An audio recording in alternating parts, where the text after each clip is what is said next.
Hello students, नमस्कार। आज की इस वीडियो में हम लोग डिस्कस करेंगे कि माइक्रोसॉफ्ट एक्सेल विंडो जो खुलकर आता है उसके इंटरफेस में किस एरिया को किस नाम से जाना जाता है। तो यहाँ पर हम लोग डिस्कस करने वाले हैं एक्सेल के इंटरफेस को। एक्सेल का जो इंटरफेस है उसे हम लोग यहाँ डिस्कस करेंगे। जब भी आप माइक्रोसॉफ्ट एक्सेल को ओपन करते हैं तो ये जो नीचे स्क्रीन आपको दिख रहा है ना, ऐसा स्क्रीन आपके सामने आता है और इस स्क्रीन पर किसे हम क्या कहते हैं वो देख लेते हैं। सबसे पहले ऊपर के हिस्से में आप देखो तो यहाँ एक छोटा सा आइकन होता है जिसे हम कंट्रोल बॉक्स के नाम से जानते हैं। लिख लेना आप इसे, control box.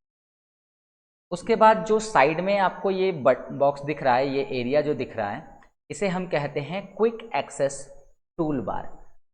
Quick access tool bar में बाय डिफ़ॉल्ट 3 ऑप्शन होते हैं, सेव का, अंडू का और रीडू का।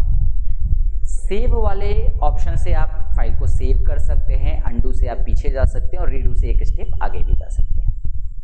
तो ये बाय डिफ़ॉल्ट ऑप्शन होते हैं हमारे क्विक एक्सेस टूल बार में। नाम जैसा कि इसका है क्विक एक्सेस टूल बार, इसका मतलब आप इसके अंदर जो भी डालेंगे चीज़ें वो क्विकली एक्सेस हो जाएंगी। इसे हम आगे डिस्कस करेंगे। फिर आप देखो यहाँ पर ये जो एरिया दिखा रहा है इसका नाम है टाइटल बार। टाइटल बार उस एरिया को हम कहते हैं जहाँ पर फाइल का नाम शो करता है। आप जो भी फाइल बनाएंगे उसको एक नाम के साथ आप सेव करेंगे और वो नाम जिस एरिया में दिखाई देगा वही एरिया आपका टाइटल बार कहलाएगा। ठीक है। इसके बाद यहाँ पर जो आपको फाइल लिखा हुआ है इसे हम फाइल टैब या फाइल मेन्यू भी कहते हैं। इसे हम फाइल टैब या फाइल मेन्यू भी कहते हैं। उसके अलावा होम टैब है और होम टैब के बाद इंसर्ट है, पेज लेआउट है, बहुत सारे टैब्स हैं। लेकिन किसी भी टैब पर क्लिक करने के बाद जो एरिया, मतलब जिस एरिया में आपको सारे ऑप्शन दिखाई देते हैं ना, उस एरिया को हम रिबन कहते हैं। ठीक है। और मैंने आप लोगों को वर्ड वाले क्लासेस में भी बताया है कि रिबन को हाइड करने के लिए आप कंट्रोल के साथ F1 की का प्रयोग करते हैं। कंट्रोल के साथ F1 की का प्रयोग करके आप रिबन को हाइड भी कर सकते हैं और उसे अनहाइड भी कर सकते हैं। या फिर यहाँ एक छोटा सा एरो दिया है जिस पर क्लिक करके आप रिबन को छुपा सकते हैं या फिर रिबन को दिखा सकते हैं। ठीक है।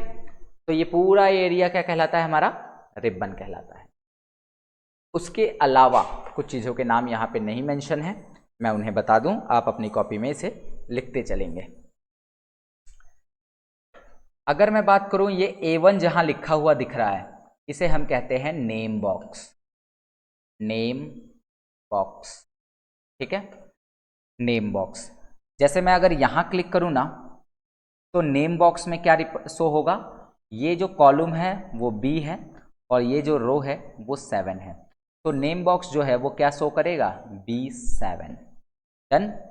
तो ये जो सेल है वो B7 है। अगर मैं आपसे पूछूं कि इस वाले सेल का ज़रा नाम बताना, ये वाला सेल कौन सा है, तो आप पहले कॉलम को देखेंगे, C है, और फिर रो को देखेंगे, 9 है। मतलब इस कॉलम का जो नाम है, सॉरी, इस सेल का जो नाम है वो है C9। ठीक है।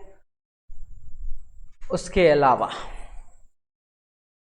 यहाँ पर आप देखिए कि ये जो 1 2 3 ऐसे 9 से लिखा हुआ है, इसको हम कहते हैं रो बार्स या रो हेडर्स, जो भी है। तो रो को ये रिप्रेजेंट कर रहे हैं, 1 2 3 जो है रो को रिप्रेजेंट कर रहा है, जबकि इधर A B C D E F ऐसे ही जो है कॉलम को रिप्रेजेंट कर रहा है। अगर मैं आपसे एक छोटा सा सवाल पूछूं कि ये बताइए कि ये 1 2 3 जो काउंटिंग चल रही है वो कहाँ तक जाएगी, तो इसके लिए आपको ज़रूरी है कि आपको नंबर ऑफ रोज़ पता हो। तो ये जो काउंटिंग है 1 से शुरू होकर टोटल पहुँचेगी लास्ट में 10,48,576 पे। ठीक है। ये 1 से शुरू होकर सीधा 10,48,576 पे पहुंचेगी, जबकि ये ABCDEF लास्ट में पहुंचेगा XFD पर। और XFD का मतलब होता है 16,384। इस बात को भी आप अपनी कॉपी में नोट कर लेंगे, बुक में ही नोट कर लेंगे। उसके अलावा ये स्टेटस बार है जो कि हमारे डॉक्यूमेंट की सिचुएशन को बता रहा है। ये पूरे एरिया को हम वर्क एरिया कहते हैं क्योंकि यहीं पर सारा काम हमारा होता है।